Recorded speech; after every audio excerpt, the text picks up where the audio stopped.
Today we traveled to Iowa and we decided that while we were out running errands, if we finished early, we would stop at some places we've been trying to check off our list. The first place we stopped was Swinging Bridge in Columbus Junction. This is something we weren't going to make a solo trip singularly for, but it was something that we've been wanting to do because it's a really cool bridge and we've heard lots of good things about it. When you pull up to Swinging Bridge, you just park alongside the road there. There are a few signs that direct you where the path is to get down to the bridge. You can actually go across the top of the bridge, and there's also a trail for you to walk underneath the bridge as well. When we got there was a group that was on the bridge, and we just wanted to kind of give them some space. Our girls were kind of unsure also with how sturdy the bridge was. One was very confident, and one was really reluctant to get onto the bridge. But after that group passed, we all got onto the bridge and walked across. Once you get across, there is a monarch garden. They have some sculptures over there. You can walk around. There's a nice picnic area where you could stop and eat next to the trail. And then if you follow that path down, you actually go underneath the bridge there. So we walked back across the bridge. We decided not to go down the path. We saw some people come up with some muddy boots and decided that was not probably a good idea for our trip today, but something we could possibly do in the future if we were to come back. In this video, you can see my older daughter walking across the bridge. I look back at my younger daughter. She didn't want to go across until her dad made it across the bridge. So we kind of waited there and watched them walk across. And then eventually she got enough courage to come across the bridge too. As you can see, it does swing. The group in front of us actually was purposely swinging the bridge. So it was curving almost like an S. And so we kind of waited for it to slow down because our daughters were really hesitant to go across. Come on, because Kira. it does swing. Let's go. But eventually she came across and she did really well with that. Do it. See, look. You can do it. Overall, it was a really fun, quick stop to do with the girls, and it was something we can check off our list, as I said. In the future, we may go back to see that trail that goes underneath, because it was pretty cool to see. As you can see here, you begin to see some padlocks on the sides. I guess that's a thing that people do when they visit. They put a padlock on there. We didn't know that, but when we showed up, the group in front of us had done that, and then as we walked across, we saw that lots of people have done that. Our daughters really liked to point out the different locks. There was even an owl lock on there, which was pretty cool.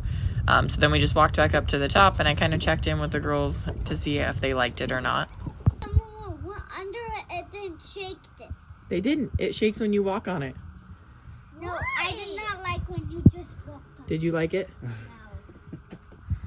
They did say that they didn't like it, but at the end of the day, that was one of their favorite things, was walking across the swinging bridge.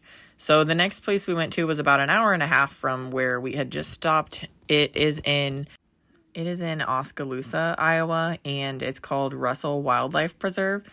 It has 5 lakes, I believe, and there's lots of trails, hiking. The main reason we went was because we had read that you can look for fossils, and that's something that our family really enjoys doing. And our girls especially love doing. It's always fun for kids to look at rocks. And, of course, they pick up rocks that may mean nothing to you, but to them, it's really meaningful. And, of course, the biggest rocks get picked up by them. But it's just a fun event that you can take your family to go do. And this event is free. As you can see here, we turn left. If we were to turn right, we would have went straight back to where the fossil beds are. But since it's our first time visiting, we didn't really know that. So we turned left towards the lake, thinking that that may be where people go. And it wasn't, but it was really cool. We got out and walked around, and it was a very beautiful view. We had seen where people had made a campfire there before. I'm not really sure if you're supposed to be doing that, but several people had.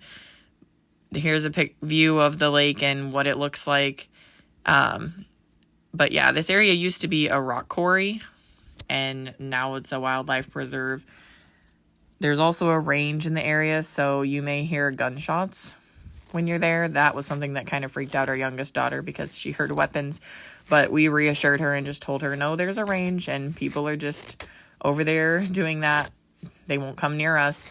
The girls also found some new walking sticks that they were very proud of. Their dad always has a walking stick usually on our adventures, and so they, of course, had to be his mini-me's, and in this video, you can see them proudly walking up the trail with their walking sticks.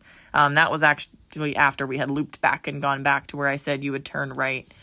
And there's a gate there that you do actually go around. I think the gate's there just to stop the vehicles. We had read online where There's a gate, you walk around it, and there is clearly a trail where you can walk around and get back to the fossil beds. I want to say it was about a half mile in all to get to the furthest bed. So really a short walk. I mean, very slight incline. Just go up a little hill and then you'll see several along the way. Here my husband was pointing out to my daughters a ground squirrel because one of them had gotten kind of freaked out by hearing some rustling in the bushes. And then, of course, using their walking sticks as pole vault poles because that's cool too. So on the left here is actually where the first fossil bed was, and that was where we ended up finding the most along the way, and it was all cleared off more, I would say, than the rest of them, but they all had some pretty good finds in there. And of course, kids love to climb on things. If your kids love to climb on things, that will be a fun adventure for them, just getting to climb all over the fossil beds. Some of them are kind of slick, so actually their walking sticks help them keep their footing, but we found lots of shells and fossils and rocks, of course, because the girls loved picking up the biggest rock they could find. There were about 4 beds, and then when we got back to the part where it was turning into a lake, if you went past that, you could go, and there is a bridge there. We didn't end up going because it was about 2 miles to get to that bridge, but that was something in the future we thought maybe we could come back to do. Good. And I found this. What about you, Thea? I found some rocks, but I didn't keep them. What was your favorite part? Sliding down the rocks. That's the best part about it. I liked it about my hiking stick that it was super fun, but I just heard a weapon. Yeah, there was a range, you're right. We always like to ask the girls their favorite parts because usually it's not the parts you think they would say it is. Of course, sliding down the rocks I could have guessed for one of my daughters, but you never know. Anyways, thanks for listening to our video. We'll plan to post more videos like this in the future where we do sort of weekend trips and check places off our bucket list, but we hope you enjoyed this video and like and subscribe to our channel. Thanks.